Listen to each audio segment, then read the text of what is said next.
Olá, bem-vindo à nossa quarta aula do curso de Pensamentos Lógicos utilizando Scratch. Nessa aula, será possível utilizar comandos para poder, então, trabalhar com as nossas animações. Então, a gente consegue direcionar o nosso personagem para onde a gente quiser, utilizando as setas direcionais do teclado ou, ou qualquer outra tecla que vocês quiserem personalizar para esta movimentação. Então, primeiramente, é interessante que a gente saiba o que são os controles, né? Então, os controles são responsáveis por comandar os personagens em um jogo. É fácil entender quando pensamos em um clássico jogo como Pac-Man, como Donkey Kong, como qualquer outro jogo, onde a gente tenha que apertar a seta direcional para a direção que a gente quer coordenar o personagem, e aí sim a animação ocorre. Toda vez que somos o personagem principal, podemos ir para cima, direita, esquerda, para baixo, como na imagem do Pac-Man que está disponível para vocês darem uma olhada também, né? Então, se vocês derem uma olhadinha aqui, ó, nós somos o personagem principal e nós podemos ir para cima. Nesse caso aqui tem a parede, mas poderia ir para a esquerda, para a direita, para baixo, né? Então, é as direções que a gente tem para poder coordenar o personagem, né? Então, isso só é possível porque alguém configurou então esses controles para o personagem, né, poder funcionar. Para ficar mais fácil o compreendimento, assistam o vídeo e depois retornem para esse vídeo aqui, onde a gente vai conseguir completar então como funciona a animação do personagem, né?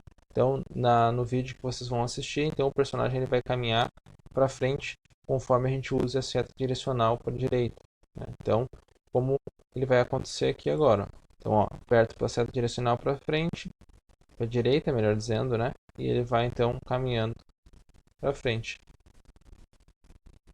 Para fazer esses comandos é muito simples, então a gente vai ter poucos blocos. Lembrando que para cada direção a gente tem um conjunto de blocos parecido com esse aqui, tá? Ele vai modificando de acordo com o que a gente vai aprendendo e assim a gente vai conseguir ter sempre os movimentos que a gente pretender fazer dentro do Scratch. Então é bem simples. Então para a gente conseguir utilizar esse movimento, então a gente vai ter quando a tecla for pressionada, né, para a direita, seta para a direita, então ele vai fazer alguma coisa. O que ele vai fazer? Ele vai trocar a fantasia do gato, vai mover 10 passos e vai tocar na borda e voltar. Então é o que ele vai fazer. Vamos dar uma olhada. Ó, quando chegar no final, ele vira o personagem. Ó, e ele continua caminhando, porque ele mudou a direção do personagem. Caso a gente queira corrigir isso, a gente faz o seguinte: a gente pode colocar aqui, ó, aponte para a direção, e a gente tem que botar a direção da direita. Então, ó, quando ele for caminhar, ó,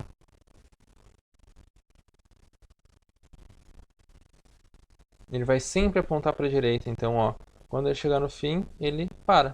Ele não vai conseguir caminhar mais para a esquerda, porque ele tem que apontar sempre para a direita. Só que como eu botei tocar na borda volte, ele não vai conseguir caminhar para frente. Então ele vai ficar parado, só mudando a fantasia.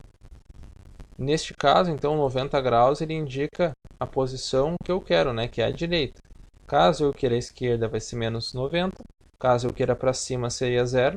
E para baixo, 180. Bom, para conseguir entender um pouquinho sobre o porquê que ele tem essas medidas aqui, é interessante a gente entender como o palco do Scratch está distribuído. Então, a gente vai começar a falar um pouquinho sobre o famoso plano cartesiano, né? Para entender um pouco sobre essa movimentação, é importante então que a gente conheça quais são os limites que o palco possui, né? Para esclarecer bem as dúvidas, então iremos utilizar então o plano cartesiano. O plano cartesiano nada mais é do que o limite, né, entre a parte superior, a parte inferior, a parte esquerda e a parte direita. Então é como se a gente tivesse uma imagem desse tipo aqui, ó. Então a gente vai ter o personagem principal, que é o gato, né? Onde a gente vai ter então 180, que é o limite, a parte máxima aqui em Y, né?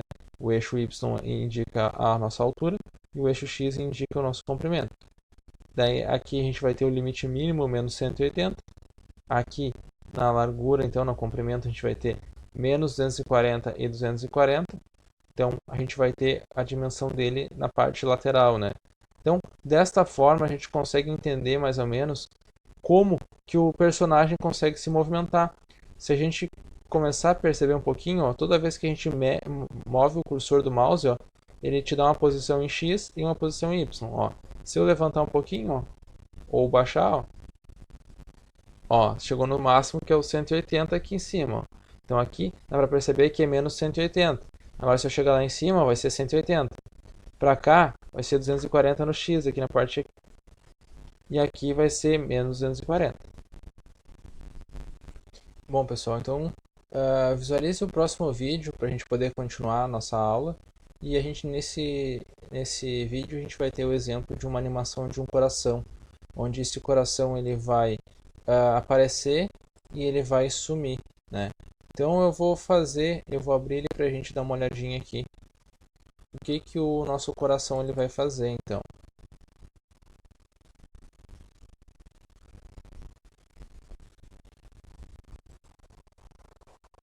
Então, pessoal, então ele vai seguir dessa forma. Então ele vai aparecer em determinado ponto, ele vai sumir, ele vai aparecer em outra posição. Ele vai sumir, ele vai aparecer em outra posição, e assim por diante. Ele desaparece e aparece em posições aleatórias do nosso palco. Lembrando que com as dimensões que a gente viu. Então é bem simples de entender como ele vai funcionar. Ele vai funcionar então da maneira com que eu tinha comentado antes, né? Ele vai seguir as posições, como a gente tinha comentado, e para que isso ocorra, a gente vai ter então alguns blocos de comando.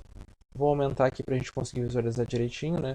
Eu vou ter aqui, ó, quando clicar em, né? Eu clicar na bandeira, então sempre vai mostrar o nosso sprite, né? O nosso objeto, esperar 2 segundos, esconder, esperar mais 2 segundos, aí ele vai usar um bloco, vá para X. Lembre-se que aqui é a posição do X e aqui é a posição do Y. Como eu estou usando números aleatórios, o que é um número aleatório? É um número que vai ser sorteado entre um intervalo. Então, por exemplo, aqui, dentro do menos 240 e 240, ele pode escolher qualquer número que esteja neste intervalo. E aqui é a mesma coisa, menos 180 e 180. Ele pode escolher qualquer número desse intervalo. Tá? É bem simples. Então, para ficar mais claro, é dessa forma com que ele vai funcionar e vai receber então a posição aleatória e vai aparecer em outro lugar do nosso palco.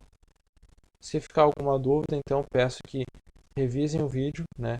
Repitam e façam quantas vezes for necessário para que vocês consigam compreender como funciona. Bom, nós temos um outro exercício que ele pede para vocês seguirem nas 4 direções com o personagem gato, né? Ele pede para vocês usarem a seta direcional e ele ir para as 4 posições. Acho que esse não precisa detalhar muito, né? Porque ele é bem simples, como eu tinha comentado antes. Vocês vão utilizar então o comando para a direita, vão usar o comando para a esquerda, para cima e para baixo, sempre apontando para as direções que vocês querem utilizar. Eu vou deixar esse como exercício e como desafio para vocês, tá? Então, até a próxima, ótimos estudos.